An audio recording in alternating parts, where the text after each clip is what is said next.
Petrol diesel के बढ़ते दामों के खिलाफ आम आदमी पार्टी का प्रदर्शन। केंद्र सरकार को घेर रहे हैं राजनीतिक दल। पेट्रोल डीजल के दामों को कम करने की मांग। दिल्ली में शुरू हुआ घर घर जाकर सर्वे का काम। 6 जुलाई तक पूरी दिल्ली में होगा सर्वे। सर्वे के आधार पर आगे की रणनीति बनाएगी सरकार। जम्मू कश्मीर के सोपोर में बुधवार को आतंकियों ने सीआरपीएफ के काफिले पर किया हमला। हमले में 1 जवान शहीद और 3 जवान गंभीर रूप से घायल। जवानों ने 3 साल के बच्चे का किया रेस्क्यू। वहीं पेट्रोल डीजल के बढ़ते दामों को लेकर लगातार राजनीतिक दल केंद्र सरकार को घेरने में लगे हुए हैं। आज आपने प्रदर्शन किया है एक खास तरीके से, ये देखिए रिपोर्ट। डीजल और पेट्रोल के बढ़े हुए दाम पर प्रदर्शनों का दौर लगातार जारी है। तमाम विपक्षी पार्टी इस मुद्दे को लेकर सरकार को घेरने का प्रयास कर रही हैं।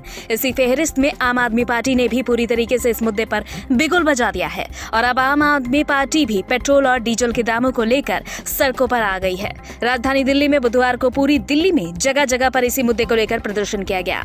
कहीं टांगे में बैठकर इस प्रदर्शन को किया गया तो कहीं गाड़ी को रस्सी से खींचकर बढ़े हुए पेट्रोल डीजल के दामों के प्रति अपना विरोध जताया गया। दिल्ली विधानसभा की डिप्टी स्पीकर राखी बिरला ने कहा कि कोरोना संकट के दौरान लोगों के रोजगार बंद हो गए, आर्थिक हालात लोगों की पहले ही खराब है। ऐसे में पेट्रोल और डीजल के दाम घटाने की बजाय उन दामों को बढ़ाकर केंद्र सरकार गरीबों के साथ बहुत बड़ा अन्याय कर रही है। कोरोना महामारी के दौरान जो आर्थिक तौर से लोगों की कमर टूटी है, उस पर ये एक और जो है मार केंद्र सरकार की, हम लोग इसे कहेंगे और अपील करते हैं केंद्र सरकार से कि तुरंत प्रभाव से जो है पेट्रोल और डीजल के बढ़े हुए दामों को वो वापस। तो वहीं ऐसे में अब देखने वाली बात होगी कि पेट्रोल और डीजल पर शुरू हुई राजनीति कहां तक जाती है और तमाम विपक्षी पार्टियों द्वारा किया जा रहा ये विरोध प्रदर्शन जनता के हित में कितना लाभदायक होगा या केवल राजनीति तक ही सीमित रहेगा। दिल्ली में लगातार कोरोना के बढ़ते मामलों को देखते हुए दिल्ली सरकार ने एक नई रणनीति अपनाई है। कोरोना महामारी से लड़ने की क्या है दिल्ली सरकार की ये नई रणनीति, आप देखें इस रिपोर्ट में। दिल्ली में फैल रहे कोरोना वायरस के आतंक को देखते हुए दिल्ली सरकार ने अब एक नई तरकीब अपनाई है। इस नई रणनीति के तहत दिल्ली सरकार अब घर घर जाकर सर्वे करवा रही है। इस सर्वे में सभी लोगों के स्वास्थ्य संबंधी रिकॉर्ड लिए जा रहे हैं। आए दिन दिल्ली में कोरोना संक्रमितों में इजाफा देखने को मिल रहा है। दिल्ली में जिस तरीके से कोरोना का आंकड़ा बढ़ रहा है, जो बेहद चिंता का विषय बन गया है। तमाम शासन से लेकर प्रशासन तक कोरोना से लड़ने के लिए हर संभव प्रयास किए जा रहे हैं। इसी फेहरिस्त में दिल्ली की अरविंद केजरीवाल सरकार ने कोरोना से लड़ने के लिए अब नया रास्ता इख्तियार किया है। इस नई रणनीति के तहत दिल्ली सरकार ने अब डोर टू डोर सर्वे की शुरुआत की है। ये सर्वे होना जो चालू है तो बिल्कुल सब ठीक चल रहा है। अभी तक ये होना चाहिए, वो जरूरी है।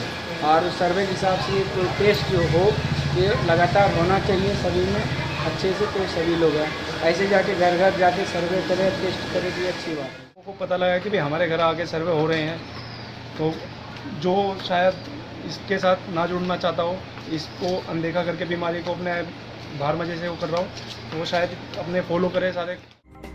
इस सर्वे में न सिर्फ लोगों को कोरोना वायरस को लेकर के जागरूक करने का काम किया जा रहा है, बल्कि सभी लोगों की हेल्थ रिपोर्ट भी दर्ज की जा रही है। इस रिपोर्ट में परिवार के सभी सदस्यों के स्वास्थ्य संबंधी जानकारी रिकॉर्ड की जा रही है। दूसरी ओर इस सर्वे के दौरान आम लोगों का भी भरपूर सहयोग देखने को मिल रहा है। देखो, ये जो सर्वे है सरकार की नीति के अनुसार है कि भाई आप जनता में जागरूकता फैला रहे हो कि घर में किसी के कोई सिम्टम है, कोई जानकारी नहीं है और वो कोरोना से रिलेटेड है।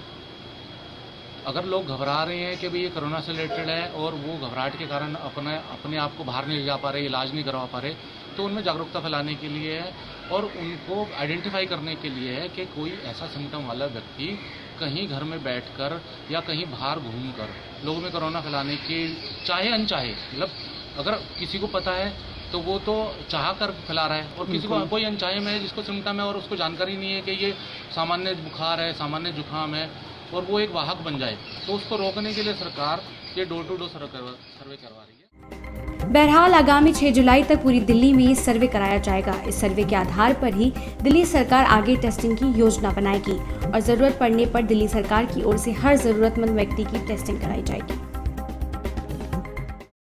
जम्मू कश्मीर के सोपोर में आतंकियों ने सीआरपीएफ के काफिले पर हमला किया।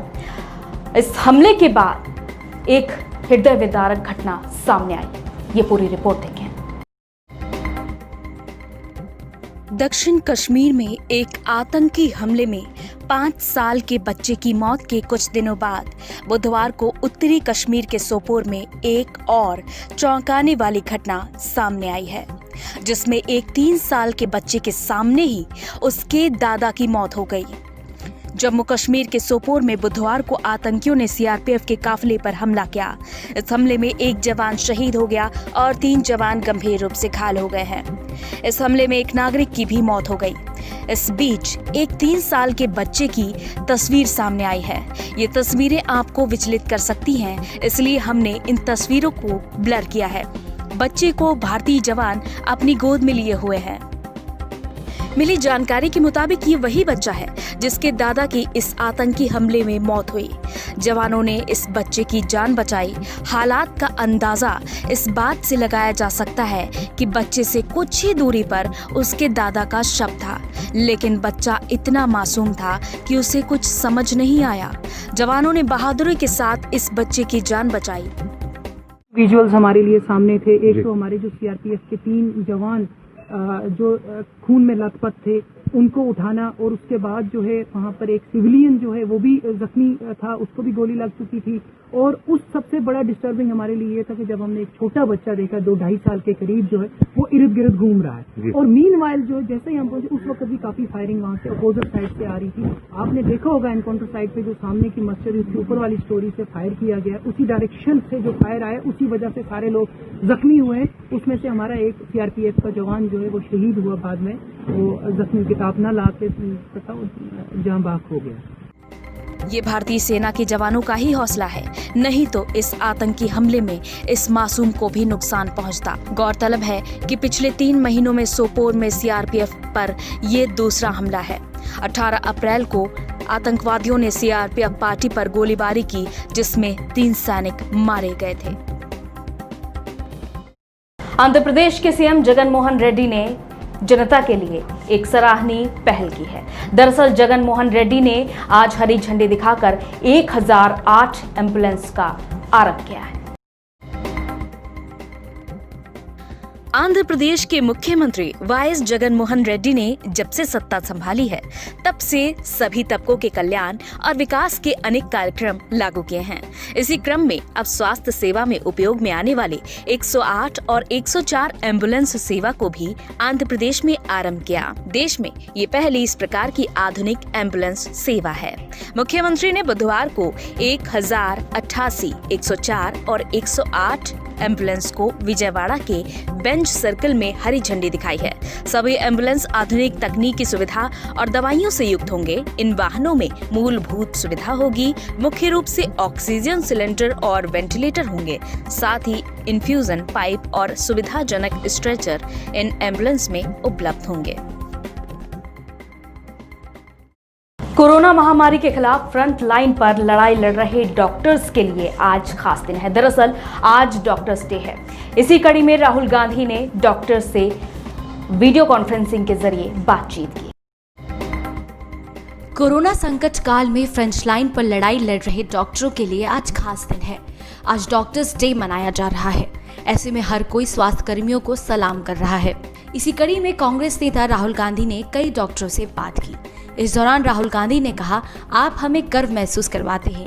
आप लोग देश के प्रतिनिधि हो। ये वक्त आप सभी के लिए मुश्किल होगा। All over the world. Yes, Indian nurses. Yes, Rahulji. Helping everybody. Yes. So you make us very proud, especially in this time.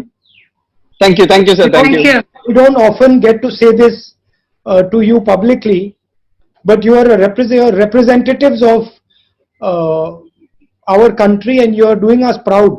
Not just you, but millions of Thank you, Rahulji. men and women, brothers and sisters like you. So it's an honor for me to speak to you. Actually, one is there are some of you who are abroad, some of you who are working in India.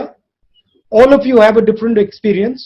So I wanted to have a conversation so that we could get a sense of what different people are seeing in different parts of the world, and how they can help each other, or how you can advise some of our people, how our people can advise you abroad.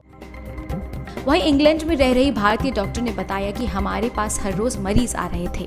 शुरुआत में काफी डर था क्योंकि किसी को कुछ पता नहीं था। I work in acute medical unit, so we receive patients directly from the community. So initially there was a lot of fear. So who is going to catch this virus? Is the patients all coming with this virus?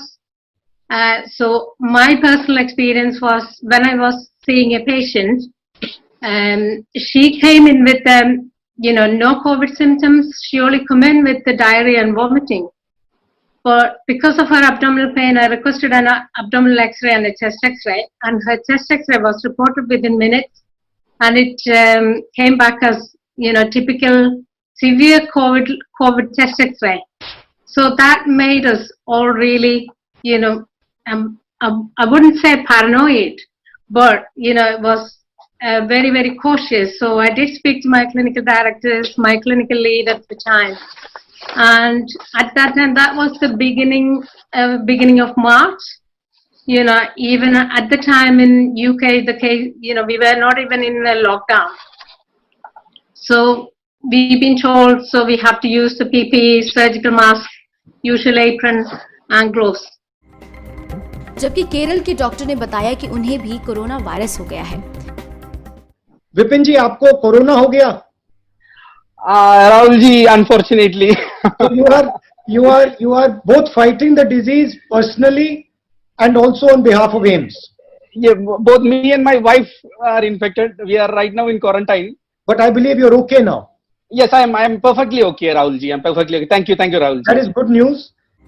गौरतलब है कि corona संकट काल में कांग्रेस नेता राहुल गांधी ने कई expert से बात की है, फिर चाहे वो अर्थव्यवस्था के दिग्गज हो या फिर बिजनेसमैन। इसके अलावा दुनिया के कई बड़े मेडिकल एक्सपर्ट से भी राहुल गांधी चर्चा कर चुके हैं। इसी कड़ी में अब ये बातचीत डॉक्टर्स के साथ हुई।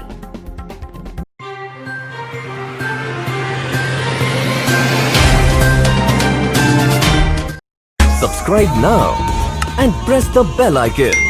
Never miss an update.